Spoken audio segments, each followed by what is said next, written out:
রাসূল সাল্লাল্লাহু আলাইহি ওয়াসাল্লাম বলেন যে আল্লাহর জন্য বিনয়ী হয়, নিচু হয়, আল্লাহ তাকে সম্মানিত করেন। বলেন আমরা সম্মানিত হতে চাই কি চাই না? রাসূল সাল্লাল্লাহু আলাইহি ওয়াসাল্লাম দোয়া করতেন, আল্লাহুম্মা জাআলনি সাবুরা ওয়া জাআলনি শাকুরা ওয়া জাআলনি ফি আইনি সাগীরা ওয়া ফি আয়ুনিন নাসি কাবীরা। হে আল্লাহ, আপনি আমাকে শুকরগুজার বান্দা বানান। হে আল্লাহ, আপনি আমাকে ধৈর্যশীল বান্দা বানান।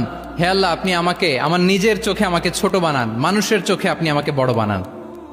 রাসূল সাল্লাল্লাহু আলাইহি ওয়াসাল্লাম নিজ চোখে ছোট থাকতে চেয়েছেন, ফলে গোটা বিশ্বের চোখে রাসূল সাল্লাল্লাহু আলাইহি ওয়াসাল্লামকে বড় মহামানব বানিয়েছেন কে? এখন আপনি নিজের চোখেই যদি বলেন যে আমি অনেক বড়, তাহলে হবে না।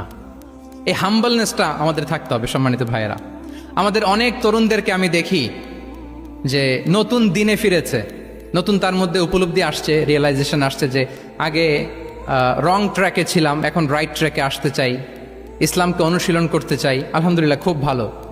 তো তার যখন রিয়েলাইজেশন আসছে, সে কিছু পড়াশোনা শুরু করে দেয়, কিছু পড়াশোনা করে, কিছু স্কলার্সদের লেকচার শুনে। তো অনেক তরুণের মধ্যে এই সমস্যাটা একটা কমন ফেনোমেনা, যে একটু পড়াশোনা করে, একটু কিছু স্কলার্সদের লেকচার শুনেই ও মনে করে যে আমি সব জেনে গেছি। কি মনে করে? আমি সব জেনে গেছি। এরপরে এখানেই ক্ষান্ত হয় না, এরপরে সে ভুল ধরতে আরম্ভ করে স্কলার্সদের। সে বলে যে উনি এই ভুল করছে, উনি এই ভুল করছে, উনি ভ্রান্ত, উনি বাতেল। এরকম একটা কমন ফেনোমেনা আমাদের মধ্যে আছে না নাই বলেন? না, অ্যাবসলিউটলি রং। শিক্ষানবিশ যারা, তারা এটা করবে না। কিছুই শিখেননি আপনি। Subscribe, please.